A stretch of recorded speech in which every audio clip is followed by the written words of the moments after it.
before we get started, grab yourself a cup of coffee or a cup of tea, take some deep breaths, and let's chat. Okay, first of all, I want to start off by saying this is a very personal conviction of my own, but I want to share with you how I came to it and a little bit of the journey of how I got here so that you can understand, just understand how I got here and why, and see, take some time in prayer and see what the Lord has to say to your own heart. So I, by training, am a dancer. I grew up dancing my entire childhood. Well, not entire childhood, I guess. I started quote unquote late for a dancer. I didn't start till I was 9. But I started dancing when I was 9, went to school for dance, owned a dance studio, taught dance for many years. Okay. So as a dancer, I really appreciate strengthening and stretching and a lot of really fluid movements would be probably the appropriate way to say that. Things that remind me of a good stretch class. So I was very naturally drawn to yoga for that reason. I loved the breath work. I loved that it wasn't super intense. I loved that there was a lot of freedom to go at your own pace.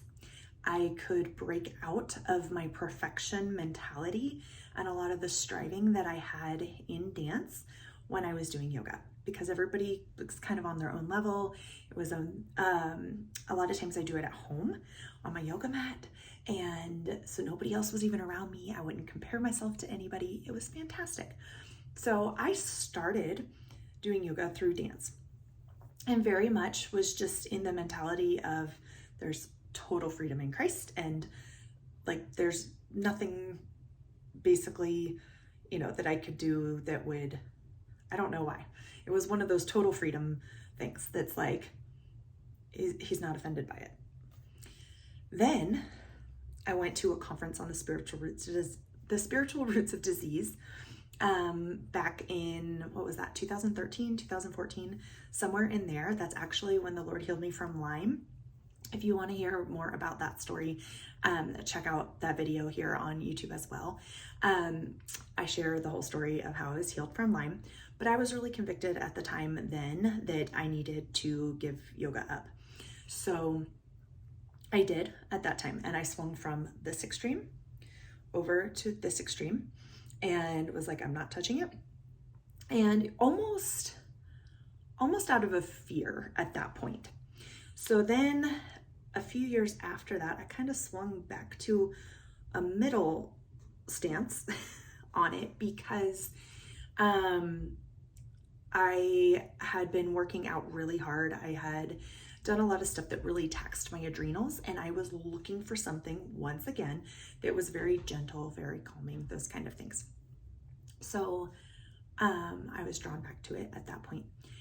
And then I was also very careful though.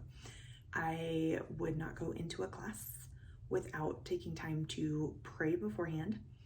I was willing to get up and walk out of a class if I needed to. I would turn off, most of the time I did yoga at home because I would want to be able to turn off the video. I would talk back to the instructor on the YouTube channels all the time. If she would say something that was a little woo-woo, I was like, yeah, no, that's not what we're thinking about now. No, I'm not emptying my mind. So I was cautious with it. But then about, we're in the middle of May.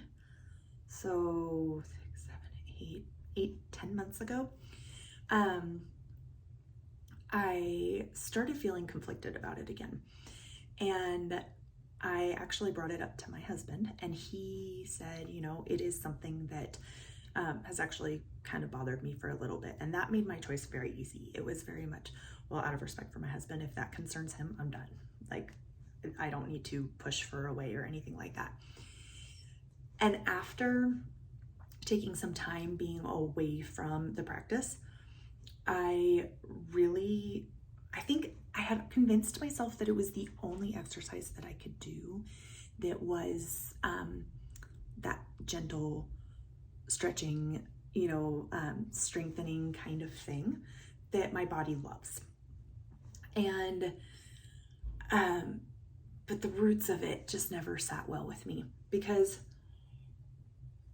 if you guys have been around this channel before, then you already know this. If this is the first video you're watching, then let me explain this to you. I am very convicted that we not give over things that God has made for us to New Age. Like, I freely use essential oils. I own some crystals. I don't do woo-woo things with them, okay? We have them in our house because God made them. They have benefits for us, right? They actually have herbs and things like that. They have physical impacts on our body. God made them to do that. He designed them to do that. Grounding is a real thing.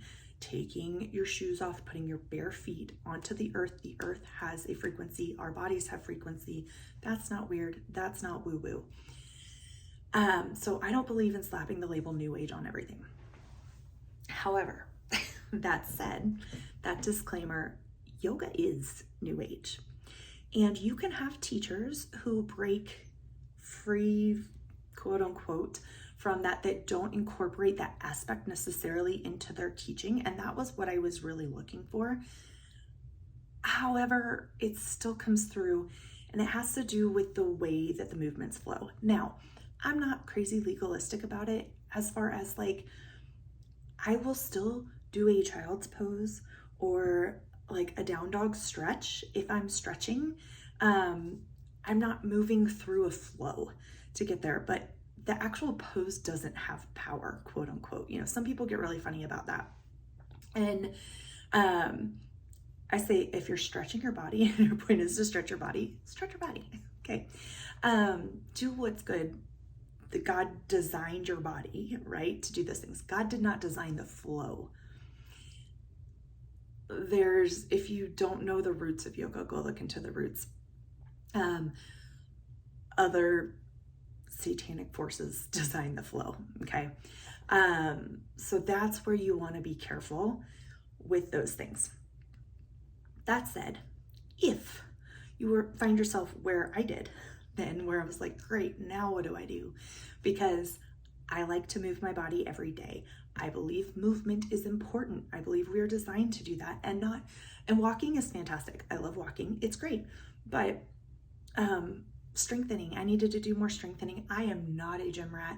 I do not love to do lots of weights. That said, I have started doing some light hand weights once again, because I have seen the impacts in those around me who are not using weights, and what that does is your muscles deteriorate over the years as you age. So I've added some weights in there, but I recommend, if you're looking for something that's kind of similar, if you're like, I agree, I don't really want to give up yoga. I don't want to, let me rephrase that. I agree, I don't want to stick with yoga. But I don't know what else to do, because I really like that flow. If that's where you're at, then take a look into Pilates.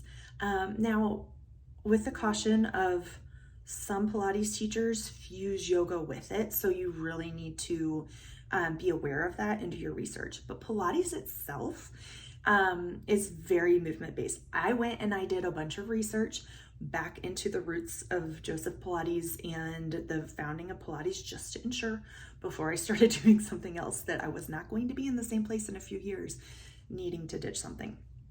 So I went back and researched the roots of Pilates. It's all clear, you guys. It's just exercise and rehabilitation. The exercises were built for rehabilitation and strengthening. And so it really helps you be better at everything else that you do. I've noticed in just a couple of weeks of when I started that, about, I started in November. So 5, 6, 7 months ago, right around Thanksgiving. And I noticed that within a couple of weeks, I had a hip flexor pain that was really nagging occasionally, like when I'd go up the stairs. That's completely gone. I'm finding mobility through my spine that I have not had before. Also discovering a lot of core weaknesses that I had, and weaknesses in my hips. But believe it or not, though I thought yoga was helping me with that, was not. Was not at all. Because the second I started doing the beginner gentle Pilates, I was like, oh man, am I weak in these areas. So I just want to encourage you that there are other options out there available. You do not have to stick to the new age root thing just because it's calming and you feel all of that. You can find the same kind of calm movement, gentle movement through Pilates or through other stretching and things like that. You don't have to stay with the new age stuff. So, friend, I hope that's an encouragement to you. If you have specific questions, please feel free to pop them down in the comments. If you are going to be mean and accusatory, please just scroll on. Your comments will be deleted. And I just say that because we're not going to get into a fight on YouTube, okay? So that's that. Friends, I hope this has encouraged you today. Go sip some tea, walk with your bare feet on the ground, and enjoy soaking in the sun because it is May. If you have sun by you, we do not. Currently, I'm in a sweatshirt, yes, on May 20th, because we're in Casper, Wyoming, and it is a high of 50 and rain today. So today, I'm curled up in my sweatshirt with my coffee and my tea. Cheers. Until next time, friends. Take care.